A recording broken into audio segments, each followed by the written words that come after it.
Kadang dalam hidup ini, kita menemui sebuah keadaan yang membuat kita tidak punya pilihan selain bahwa kita harus menjalaninya. Sakit misalnya, jelas kita semua tidak ingin sakit. Kita maunya sehat terus, aktivitas enak, kerja enak, makan enak, tidur pun juga enak.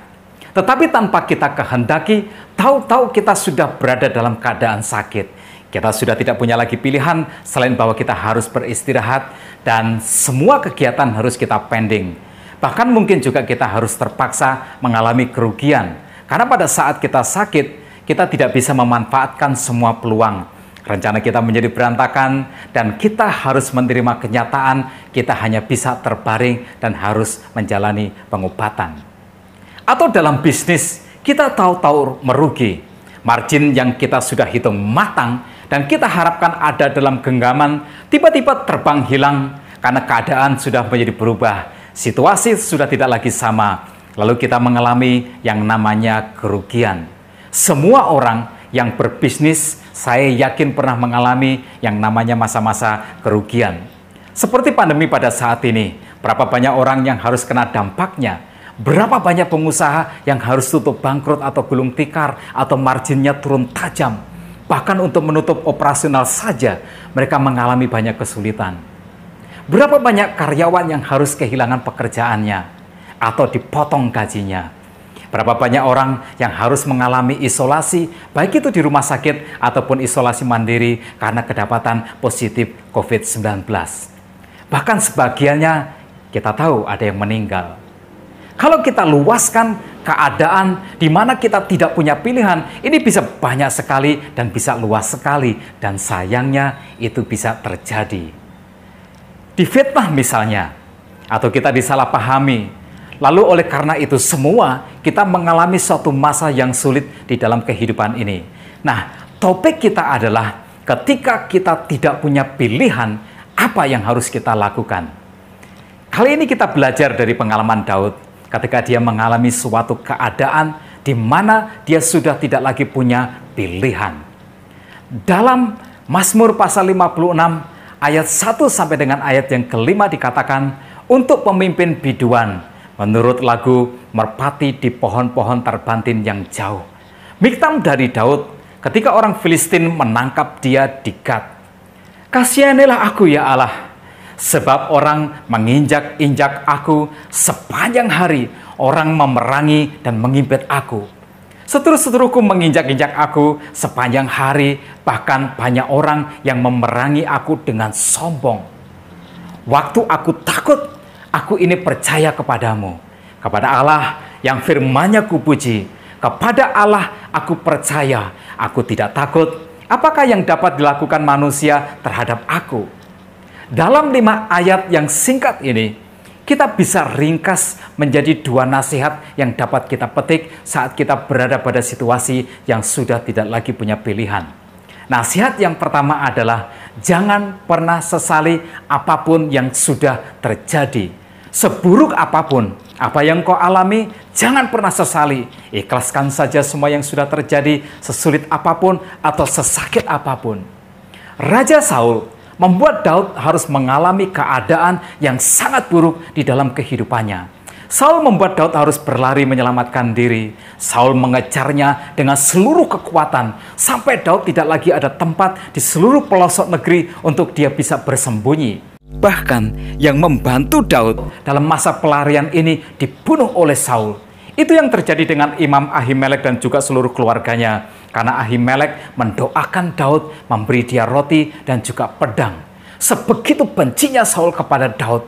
Pasukan yang memburu Daud terus mengejarnya, sampai akhirnya Daud tidak punya pilihan lagi selain bahwa dia dan rombongannya harus menyeberangi perbatasan, dan tibalah dia di wilayah Filistin yang bernama Gat. Dan di Gat inilah Daud ditangkap dan sekarang nyawanya menjadi terancam.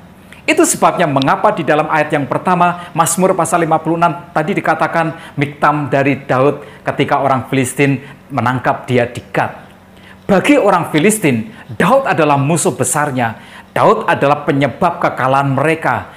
Dia sangat ditakuti, sekaligus juga sangat dibenci. Daud adalah musuh nomor 1 bagi orang Filistin. Daudlah yang membunuh Goliat, pahlawan kebanggaan mereka. Dan sejak saat itu, Filistin tidak pernah memenangi peperangan dalam menghadapi Israel. Itu sebabnya mengapa rakyat mengeluh-elukan Daud. Setiap Daud pulang dari peperangan, rakyat menari dan menyanyi. Saul mengalahkan beribu-ribu musuhnya, tetapi Daud berlaksa-laksa. Berlaksa-laksa itu artinya berpuluh-puluh ribu. Jadi, berhasil menangkap Daud adalah sebuah prestasi, sebuah keberuntungan. Daud pastilah mati karena sekarang dia ada di tangan musuhnya yang sangat ingin membunuhnya. Tetapi dalam kisahnya, Daud yang sudah tidak punya pilihan ini, dia berpura-pura gila sehingga ia akhirnya dilepaskan. Karena tidak pantas orang gila dihukum mati dan dia dianggap sudah tidak lagi membahayakan. Daud selamat, tetapi ia menjadi bahan ejekan dan cemoohan. Semua orang bebas mempermainkan dia. Semua orang bebas melecehkan dia. Harga dirinya diinjak-injak, dia dihina sehina-hinanya, dan dia tidak punya pilihan selain bahwa dia harus menerima itu semua. Padahal sebenarnya dia mampu menghadapi Saul. Dia mampu mengalahkan Saul, bahkan dia juga mampu membunuh Saul. Dia tidak harus lari. Dia adalah seorang petarung yang sejati. Dia hebat, dia bahkan 10 kali lipat lebih hebat daripada Saul. Goliat yang tak seorang pun di Israel sanggup dan berani untuk menghadapinya, termasuk Saul sendiri, dibunuh oleh Daud hanya dalam hitungan menit, seakan Goliat adalah prajurit yang baru kelas pemula. Jadi sangat mudah sebenarnya bagi Daud untuk mengalahkan Saul.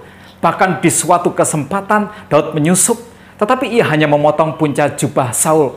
Daud tidak mau membunuhnya, walau dia bisa. Jadi Daud memang tidak punya pilihan selain bahwa dia harus lari dan menyelamatkan diri. Kalau kita bertanya mengapa, itu semua adalah konsekuensi dari prinsip hidupnya.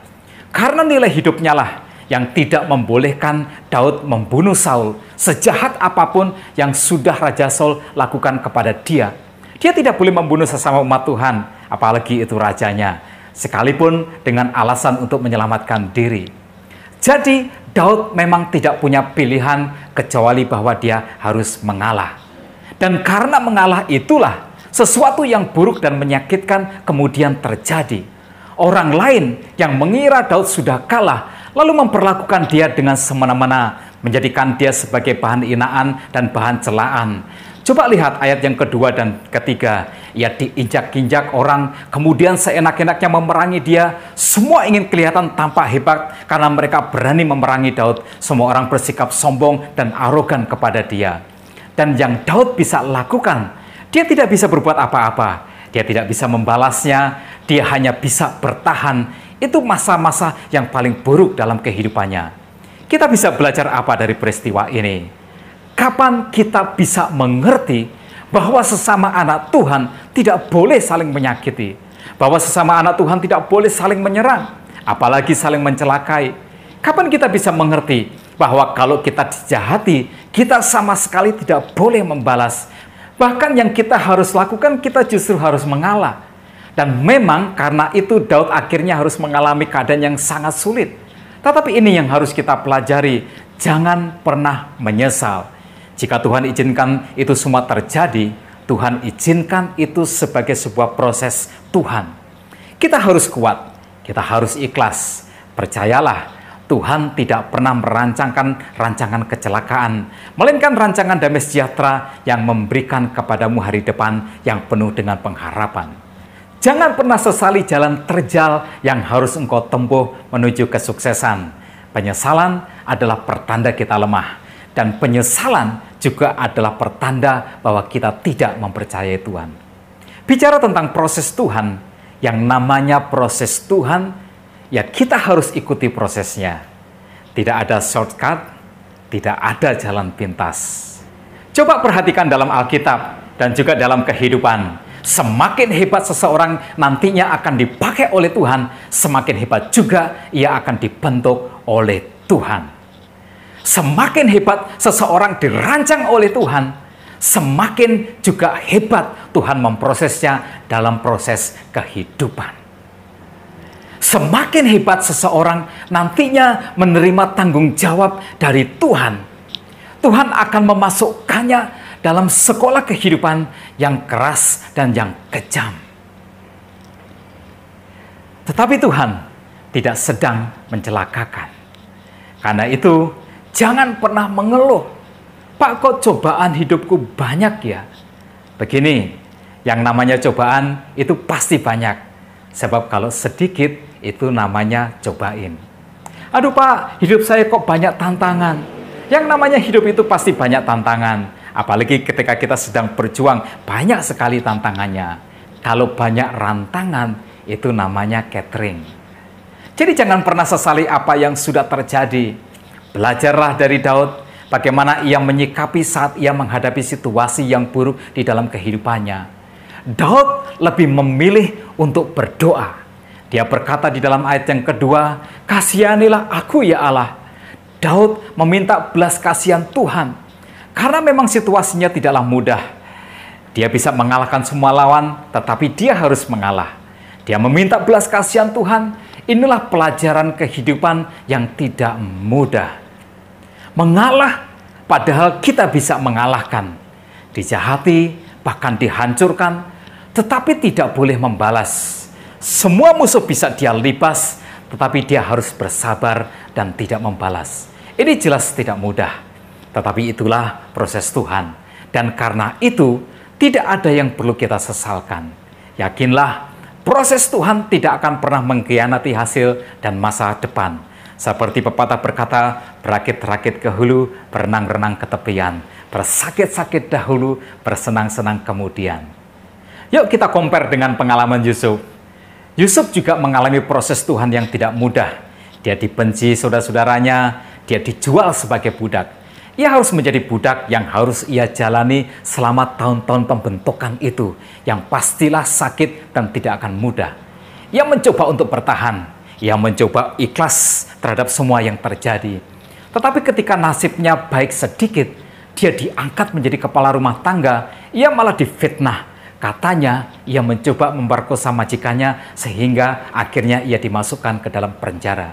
Percayalah, proses kehidupan tidak pernah mudah. Proses kehidupan membuat kita tidak punya pilihan. Tetapi proses kehidupan tidak pernah mengkhianati hasil dan masa depan. Karena itu, jangan pernah sesali keadaan.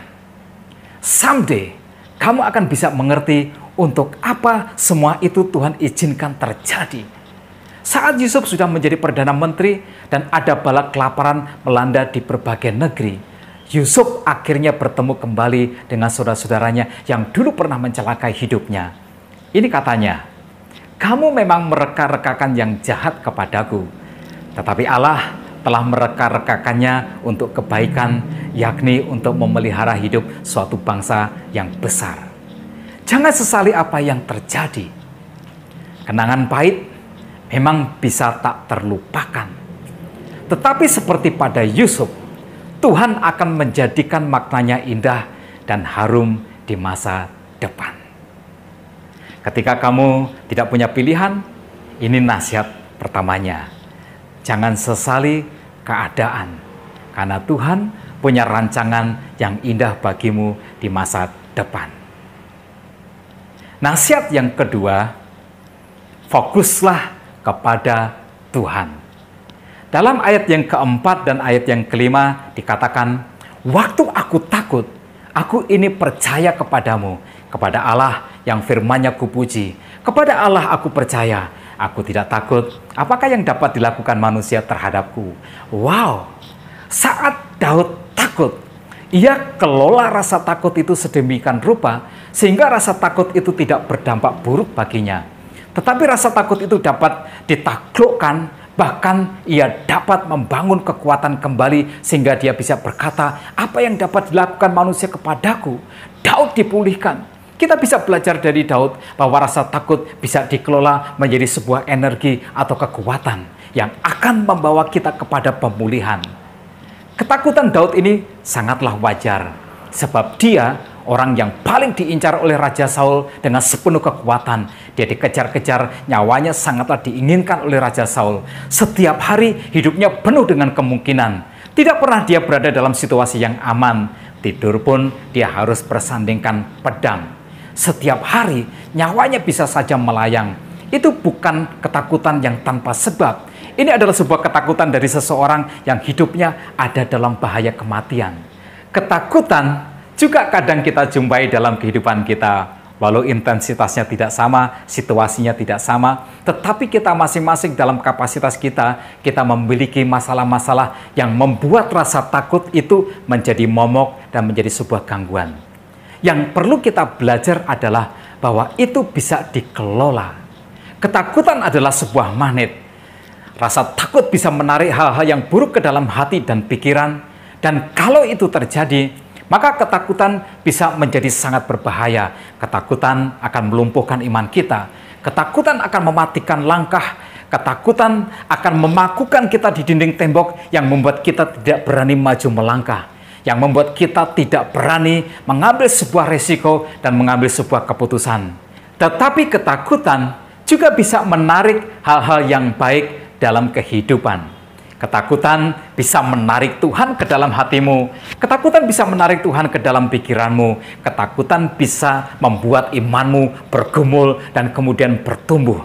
Ketakutan dapat membuat imanmu semakin besar dan semakin dikuatkan. Ketakutan dapat membuat semangat hidupmu dipulihkan. Nah, ini yang kita punya pilihan. Kalau masalah, kita bisa tidak punya pilihan. Tetapi respon kita terhadap masalah, kita masih bisa membuat sebuah pilihan. Bagi sebagian orang, ketakutan menjadi magnet yang menarik hal-hal yang buruk ke dalam hati dan pikiran. Sehingga yang terbayang adalah hal-hal yang buruk dan yang menakutkan. Yang ada dalam pikiran adalah hal-hal yang buruk yang menakutkan. Yang ada dalam perasaan adalah hal-hal yang buruk dan yang menakutkan.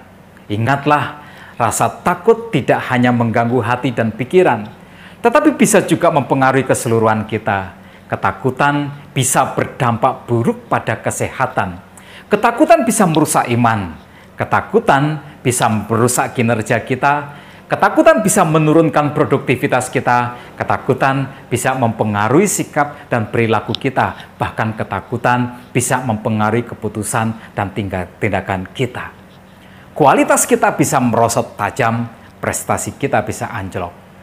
Tetapi jika rasa takut itu dikelola dengan baik, maka ia menjadi magnet yang menarik Tuhan dalam hati dan pikiran.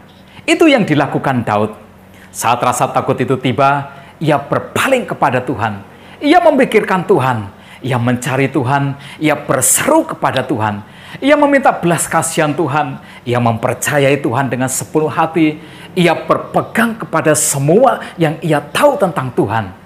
Ia percaya itu dengan sepenuh hatinya, dan lalu apa yang terjadi? Imannya dipulihkan. Ayat 5 berkata, apakah yang dapat dilakukan manusia terhadap aku? Jadi, kita tahu sekarang mengapa Tuhan mengizinkan masalah datang dalam kehidupan. Mengapa Tuhan izinkan bahaya datang mengancam kehidupan? Mengapa kita diizinkan mengalami semua rasa takut yang membuat kita tidak nyaman? Ini alasannya. Karena Dia ingin kita belajar mengelola rasa takut itu menjadi sebuah kekuatan. Dia ingin rasa takut itu menjadi magnet yang menarik Tuhan ke dalam hati dan pikiran kita. Karena Tuhanlah sesungguhnya sumber kekuatan dan sumber pertolongan. Jadi ketika kita tidak lagi punya pilihan, engkau masih bisa membuat pilihan. Fokuslah kepada Tuhan. Jadikan masalahmu sebagai latihan untuk membesarkan imanmu. Jadikan rasa takutmu sebagai latihan untuk melatih responmu. Saat Daud berseru kepada Tuhan, saat rasa takut itu menjadi magnet yang menarik Tuhan dalam hati dan pikiran, sesuatu terjadi. Ayat 14 berkata, sebab engkau telah meluputkan aku daripada maut, bahkan menjaga kakiku sehingga tidak tersandung. Maka aku akan boleh berjalan di hadapan Allah dalam cahaya kehidupan. Bahasanya indah. Saat engkau fokus kepada Tuhan, engkau akan melihat pertolongan Tuhan. Engkau yakin bahwa engkau tetap aman. Tuhan akan memberimu perlindungan. Engkau akan melewati masa-masa yang sulit itu sebagai seorang pemenang. Tetapi bagi saya sebenarnya bukan itu yang paling penting. Yang paling penting adalah bahwa saat engkau tidak lagi punya pilihan, tetapi fokusmu tetap kepada Tuhan, Engkau dapat belajar bahwa seindah-indahnya keadaan adalah keadaan saat engkau bersandar dan percaya kepada Tuhan. Keadaan aman tidak selalu indah. Keadaan kaya tidak selalu indah. Tapi seindah-indahnya keadaan adalah saat ketika engkau melekatkan dirimu kepada Tuhan. Itulah keadaan yang paling indah. Kemenangan jelas penting. Kesuksesan itu juga penting. Tetapi yang terpenting di dalam hidup ini adalah bahwa engkau melekat indah di dalam hadirat Tuhan. Ingat apa yang dikatakan Daud, sekalipun aku berjalan dalam lembah kekelaman, aku tidak takut bahaya, sebab gadamu dan tongkatmu, itulah yang menghibur aku. Jangan bahagiamu menunggu sampai keadaanmu baik. Jangan menunda bahagiamu sampai semua yang kau inginkan baru tercapai. Saat engkau tidak punya pilihan, tetapi engkau tetap melekat kepada Tuhan, itulah keadaan yang terindah. Engkau berarti lulus dalam proses Tuhan, sedangkan pertolongan Tuhan atau mujizat Tuhan itu sebenarnya hanyalah bonus belaka. Engkau akan mengalami bahwa Tuhan itu ada. Engkau akan mengalami bahwa Tuhan itu nyata, bahwa janjinya ialah ya dan amin. Jadi masalah adalah cara Tuhan mendidik dan membesarkan iman kita. Masalah adalah cara Tuhan supaya kita mengalami Tuhan dalam kehidupan kita. Masalah adalah proses Tuhan supaya kita kuat dan supaya kita siap. Masalah adalah cara Tuhan untuk memberikan kepada kita kesanggupan untuk menerima tanggung jawab yang lebih besar di masa depan. Karena itu, mari kita ubah pikiran. Masalah bukanlah musibah. Jangan cari jalan keluar saat engkau punya masalah. Karena sejatinya, masalah adalah jalan masuk untuk kita diproses dan dibentuk oleh Tuhan. Masalah adalah jalan untuk Tuhan membawa kita kepada kehendak dan rencananya yang indah. Sekarang saya mau bertanya, apa ujung dari Yusuf harus menjalani kehidupan sebagai budak dan akhirnya malah dipenjara? Apa ujung dari semua penderitaan itu? Ujungnya adalah bahwa Tuhan menghadiahi Yusuf kedudukan sebagai Perdana Menteri di Mesir. Pertanyaan yang kedua, pertanyaan yang juga sama. Apa ujung dari semua keadaan buruk yang harus dialami oleh Daud ini? Dia akhirnya dinobatkan menjadi raja yang besar di kelak kemudian hari. Nah, pertanyaan yang ketiga, pertanyaan yang terakhir. Apa ujung dari keadaan yang kamu tidak bisa pilih sekarang ini, yang kamu namakan sebagai masalah, kesulitan, atau persoalan? Apakah ujung dari semua yang Tuhan izinkan apa yang kau alami kini? Saya percaya jawabannya juga sama. Engkau akan menemukan rencana Tuhan yang indah selepas semua proses ini. Amin. Jadi jangan sesali keadaan. Sekalipun masalah seakan membuatmu tidak punya pilihan, tetaplah fokus kepada Tuhan. Tuhan hanya sedang membentukmu untuk sebuah kebaikan di masa depan. Amin. Berterima kasihlah kepada Tuhan untuk masalah yang Ia izinkan. Tuhan sedang mempersiapkanmu untuk sesuatu yang indah di masa depan. Tuhan memberkatimu. Aku ada untuk jadi penyembahmu, bersekutu menjadi muridmu, melayani Tuhan dan menjadi saksi, bawa jiwa bagi Tuhan, bawa jiwa bagi Tuhan, bawa jiwa Bagi Tuhan.